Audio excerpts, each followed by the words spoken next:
오늘 우리에게 주시는 하나님의 말씀은 열왕기하 13장 14절에서 25절 말씀입니다. 엘리사가 죽을 병에 들매 이스라엘의 왕 요아스가 그에게로 내려와 자기의 얼굴에 눈물을 흘리며 이르되 내 아버지여 내 아버지여 이스라엘의 병거와 마병이여 하매 엘리사가 그에게 이르되 활과 화살들을 가져오소서 하는지라. 활과 화살들을 그에게 가져오매 또 이스라엘 왕에게 이르되 왕의 손으로 활을 잡으소서 하매 그가 손으로 잡으니 엘리사가 자기 손을 왕의 손 위에 얹고 이르되 동쪽 창을 여소서 하여 곧 열매 엘리사가 이르되 쏘소서 하는지라. 곧 쏘매 엘리사가 이르되 이는 여호와를 위한 구원의 화살 곧 아람에 대한 구원의 화살이니 왕이 아람 사람을 멸절하도록 아벡에서 치리이다 하니라. 또 이르되 화살들을 집으소서. 곧 집음에 엘리사가 또 이스라엘 왕에게 이르되 땅을 치소서 하는지라. 이에 3번 치고 그친지라. 하나님의 사람이 노하여 이르되 왕이 6번을 칠 것이니이다. 그리하였더면 왕이 아람을 진멸하기까지 쳤으리이다. 그런즉 이제는 왕이 아람을 3번만 치리이다 하니라. 엘리사가 죽으니 그를 장사하였고 해가 바뀜에 모압 도적대들이 그 땅에 온지라. 마침 사람을 장사하는 자들이 그 도적대를 보고 그의 시체를 엘리사의 묘실에 들이던지매 시체가 엘리사의 뼈에 닿자 곧 회생하여 일어섰더라.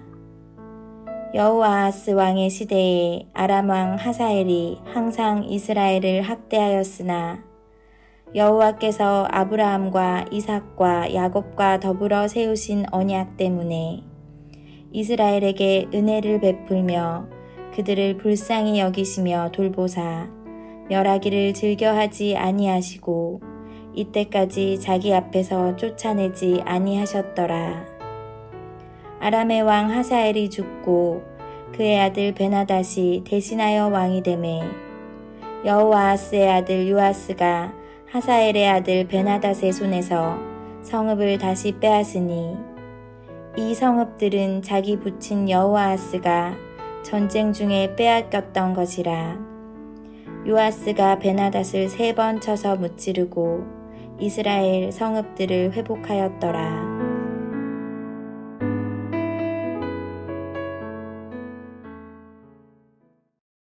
열왕기하는 지금까지 실망스러운 왕들의 모습을 보여줘 왔습니다. 북이스라엘에 세워진 왕들뿐 아니라 남유다에 세워진 왕들도 욕심과 욕망의 죄에 빠져나오지 못하고 우상 숭배에 젖어 있는 모습을 보여주었습니다. 이와 같은 왕들의 타락설 속에서 열왕기서는 처음에 시작할 때 엘리야 선지자의 사역과 그의 하늘로 승천한 내용을 기록했고 오늘 13장에서는 엘리사 선지자의 마지막 사역과 그의 죽음을 기록하고 있습니다. 1장부터 13장까지 그 당시에 이스라엘 나라가 믿음에서 떠나지 않도록 든든하게 지켜주었던 2명의 영적 거인을 맨 처음과 뒤에 기록함으로 왕과 나라들을 마치 샌드위치처럼 둘러싸고 있는 모습을 보여주고 있습니다. 그리고 오늘 엘리사가 죽음으로 인해서 이제 이스라엘의 미래가 점점 암울해질 것을 우리에게 암시해 줍니다. 결국 북이스라엘은 주전 722년에 아수르에 의해서 멸망을 당했고 남유다는 110년을 더 이어가다가 주전 605년에 바벨론에 의해서 멸망을 당했습니다. 오늘 본문은 이스라엘의 빛이요 소망이었던 엘리사가 죽어가고 있는 모습으로 시작합니다. 오늘 본문의 첫 절인 열왕기하 13장 14절을 보겠습니다. 엘리사가 죽을 병이 들매 이스라엘의 왕 요아스가 그에게로 내려와 자기의 얼굴에 눈물을 흘리며 이르되 내 아버지여 내 아버지여 이스라엘의 병거와 마병이여 하매 엘리사는 요아스의 고백과 같이 이스라엘의 병거와 마병이었습니다.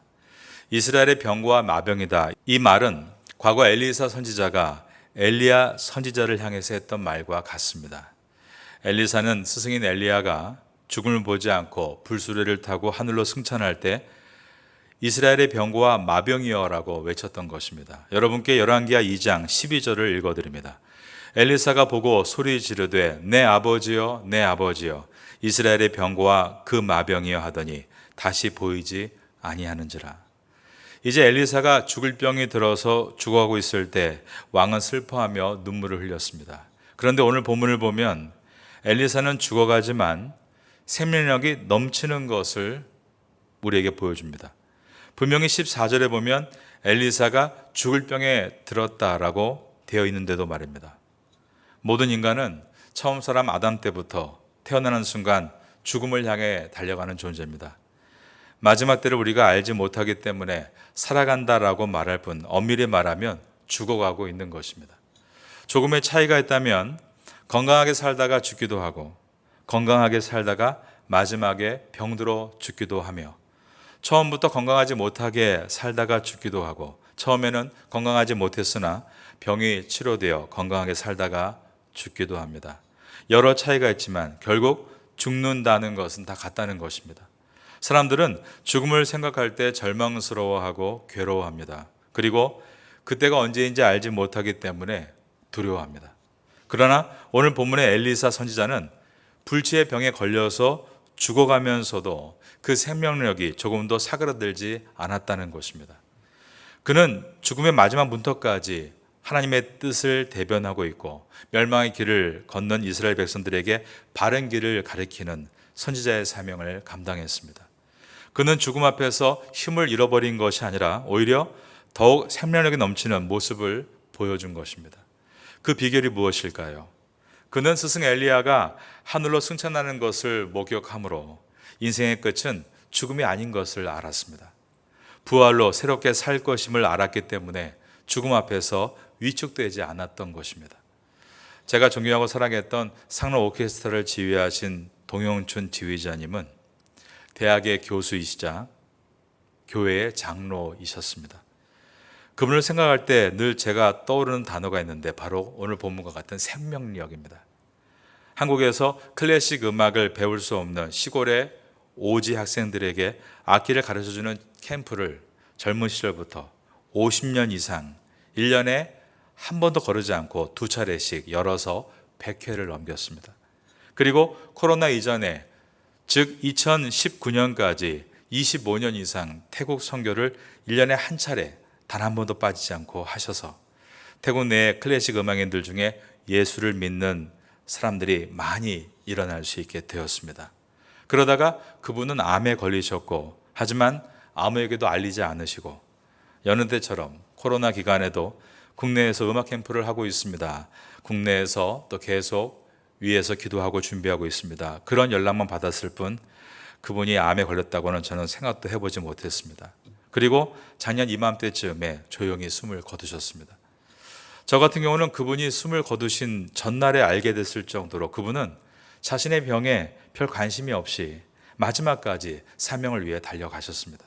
그리고 올해 8월 말과 9월 초에 코로나가 끝나고 다시 태국 해군 왕실 부대에서 음악 캠프가 시작이 되는데 다른 것이 있다면 이번에는 동영춘 교수님이 함께하지 못한다는 것입니다. 하지만 그분이 마치 있었던 것처럼 지금 일들은 진행이 되고 있습니다. 그 이유는 엘리야의 바통을 이어받은 엘리사가 있었던 것처럼 동영춘 교수님의 바통을 이어받아 이미 왕실 오케스트라 단원 중에 크리스찬이 된 우리 태국 현지 군인들이 행정을 보고 있고 그리고 동영춘 지휘자님을 오랜 동안 지켜보았던 태국의 지인들이 여전히 후원을 하고 있으며 지난 25년 동안 동영춘 지휘자님과 함께 예배를 인도했던 제가 늘 그 자리에 함께 있으므로 동영춘 지휘자님이 마치 올해도 계신 것처럼 태국 해군 왕실 부대에서 음악 선교를 시작하려고 하고 있는 것입니다. 올해 연주회는 9월 4일입니다. 목요일 저녁에 방콕 한국대사관 건너편에 있는 타이 컬처 센터에서 있게 됩니다. 관심이 있으신 분들이 참석할 수 있도록 또 제가 시간 될 때마다 자세히 안내해 드리도록 하겠습니다. 사명자들은 죽음 앞에서 위축되지 않는다는 것입니다. 신명기 34장 7절에 보면 모세가 죽음 직전에도 눈이 흐리지 않고 기력이 쇠하지 않았다라고 되어 있습니다. 이 말의 뜻은 죽는 순간까지 정신을 똑바로 차리고 사명을 다했다는 뜻입니다. 죽을 병이 들었다는 병원의 진단이 떨어지는 순간부터 귓가에 슬픈 음악이 들리고 세상에서 가장 불쌍한 얼굴을 하고 있지 말아야 합니다. 이제 주님의 나라로 입성할 날이 얼마 남지 않았다는 것을 생각하고 부활의 소망으로 마지막까지 힘차게 사명을 다하는 모습이 우리가 우리 주변 사람에게 보여줄 수 있는 최고의 복음입니다. 그 복음이 부활의 복음을 증거하는 일이기 때문입니다. 오늘 엘리사의 모습을 마음에 잘 간직하시면서 훗날 여러분이 어느 순간에 이런 날을 만나게 됐을 때 더욱더 생명력이 넘치는 모습으로 사시다가 하나님 나라, 그리스도의 나라, 성도의 나라인 영원한 천국에 입성하는 여러분 될 수 있기를 예수님의 이름으로 축원합니다. 오늘 본문에는 불치의 병에 걸려 죽어가지만 생명력이 넘치는 엘리사와는 반대로 살아있지만 마치 죽은 것 같이 근심 어린 얼굴을 하고 있는 북이스라엘의 왕 요아스를 대조합니다. 살아있지만 죽은 것과 다름없는 삶을 사는 사람을 가리켜서 우리가 산송장이다라는 말을 하죠. 겉으로 보면 숨도 쉬고 밥도 먹고 일도 합니다. 그런데 그 모든 것이 목적이 없이 매일 반복되는 현상일 뿐 별다른 의미가 없다면 그 삶은 죽음과 별반 다를 것이 없는 것입니다. 요아스 왕 이전 시대인 아버지 때, 즉 여호아하스 때 아람의 침공으로 북이스라엘은 많은 영토를 빼앗겼고 군사력도 보잘것이 없었습니다. 어느 정도였는가 하면 보병 전체가 1만 명밖에 되지 않았고 마병은 고작 50명밖에 되지 않았다. 위에 있는 열왕기 하 13장 7절에 있는 말씀입니다.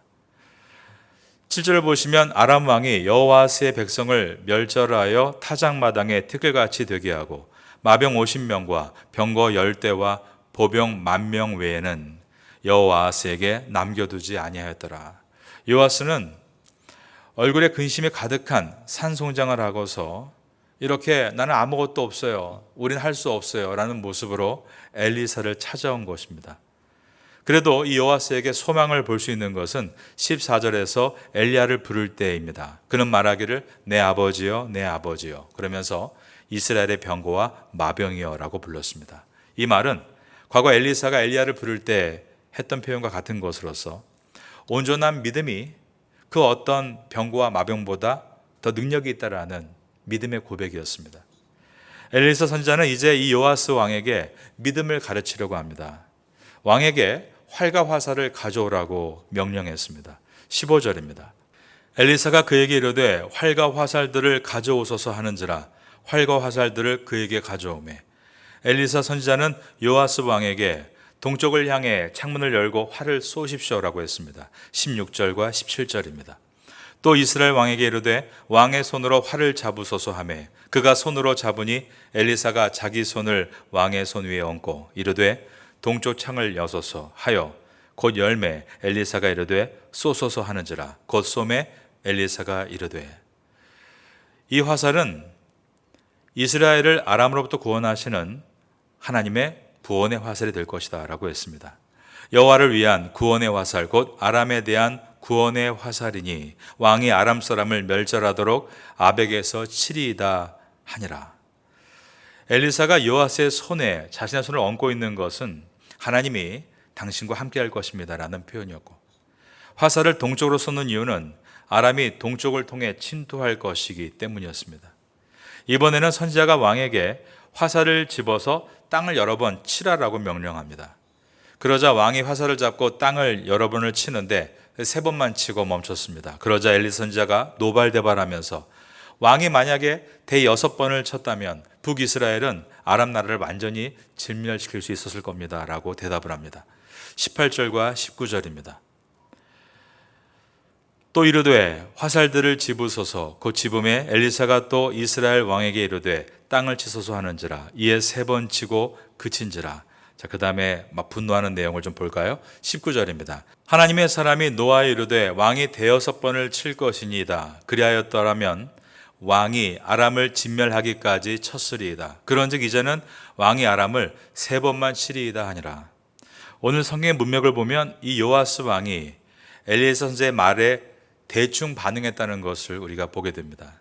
엘리사 선지자는 하나님은 당신과 당신의 나라를 구할 수 있는 전능하신 분이시지만 당신도 당신이 해야 될 일에 대해서는 적극적인 자세를 취해야 합니다라고 가르치고 있습니다. 그런데 요아스 왕이 그 말을 들으며 대충 한 것입니다. 아마 활을 쏘라고 할 때도 별 대수롭지 않게 쏘았을 것이고, 화살로 땅을 치라고 할 때도 마지못해서 왜 이런 걸 나에게 시키나, 그런 표정으로 했을 것입니다. 즉 소극적인 태도입니다. 우리 주변에도 그런 사람들이 있습니다. 항상 잘 모른다는 표정을 하는 것입니다. 정확하게 난 잘 지시를 못 받았다고 하면서 대충 하는 것은 소극적인 자세 때문입니다. 기도하면 응답을 받는다, 계속 말씀을 들었음에도 불구하고 늘 모르는 척하는 얼굴을 하고 있고 기도를 안 합니다. 그리고 계속 근심을 무한 반복하는 것입니다. 그런 사람을 만날 때는 저도 엘리사 선지자와 같이 정말 소리치고 싶을 때가 많습니다. 정신 똑바로 차리십시오. 모른 척 몰랐다는 듯한 그런 얼굴 하지 마십시오. 수동적이지 말고 미리 예상하고 능동적으로 준비해 나가십시오. 하나님은 정확한 분이시기 때문입니다. 요아스 왕이 화살로 땅을 3번만 치는 것은 자신의 믿음의 가벼움을 보여주는 것이었습니다.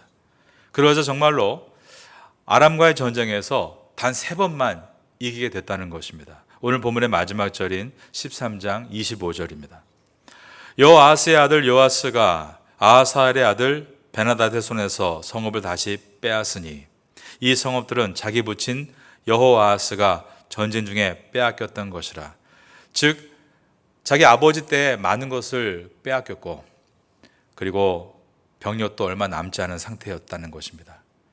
그런데 분명히 하나님께서 약속하신 약속이 있었기 때문에 전쟁에 승리할 수 있었는데, 그는 소극적인 태도로 화살로 바닥을 3번 쳤더니 정말 전쟁에서 단 3번만 이길 수밖에 없었다는 것입니다. 요아스가 베나닷을 3번 쳐서 무찌르고 이스라엘 성읍을 회복하였더라.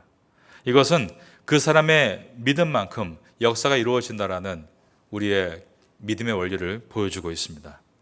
그러면 믿음이란 무엇인가에 대해서 우리가 구체적으로 생각을 해보게 됩니다. 믿음은 무엇일까요? 한마디로 이렇게 말할 수 있겠습니다. 적극적이고 능동적인 것입니다. 우리는 다 믿음이 있다라고 말하지만 정말 적극적이고 능동적인 사람은 많지 않습니다. 하나님께서 승리를 주시겠다, 그 약속을 내가 레마로 받았다면 그 약속을 믿고 능동적으로 전쟁터를 향해 출발해야 하는 것입니다. 만일 수동적이 되어 그냥 자리에 머물고만 있다면 그것은 약속을 진짜 믿는 것은 아니고, 그런 믿음 없으면 아무런 역사가 일어날 수 없다는 것입니다. 여러분은 하나님 말씀을 읽고 쓰고 묵상하고 그리고 강해 설교를 들을 때 어느 순간 나에게 주시는 레마의 말씀을 발견하게 된다면 그 약속의 말씀에 대해서 적극적이고 능동적인 반응을 하시기 바랍니다. 하나님은 아브라함에게만 너는 복의 근원이 될 거라고 말씀하신 것이 아니었습니다. 분명히 사도행전에 나와 있는 말씀과 같이 그의 아버지 데라에게도 조카 롯에게도 그 땅을 떠나라는 메시지를 주셨습니다. 하지만 데라는 하란이라는 곳에서 중도에 포기했고, 그리고 조카 롯은 삼촌 아브라함을 그저 따라가는 수동적인 태도를 취했습니다. 오직 아브라함만이 하나님의 약속에 대해서 적극적이고 능동적인 모습으로 마침내 가나안 땅에 들어갔습니다. 하나님의 약속은 그의 것이 되었고, 하나님은 그의 이름을 아브라함에서 아브라함, 열국의 아버지란 뜻으로 바꾸어 주셨습니다. 살아있는 믿음이 이런 것임을 보여준 것입니다. 여러분들도 오늘 이 본문을 통해서 엘리사 선지자가 믿음을 가르치는 것처럼 오늘도 하나님의 말씀이 우리에게 믿음을 가르칠 때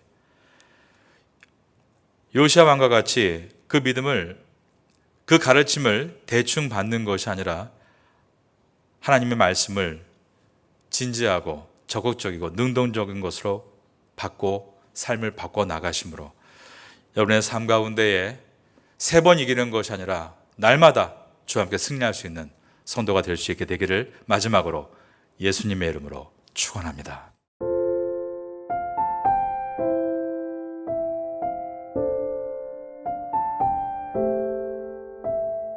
지금은 함께 기도하는 시간입니다.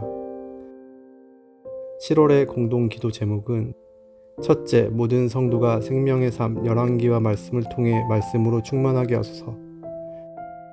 둘째, 말씀을 바탕으로 기도에 힘쓰게 하소서.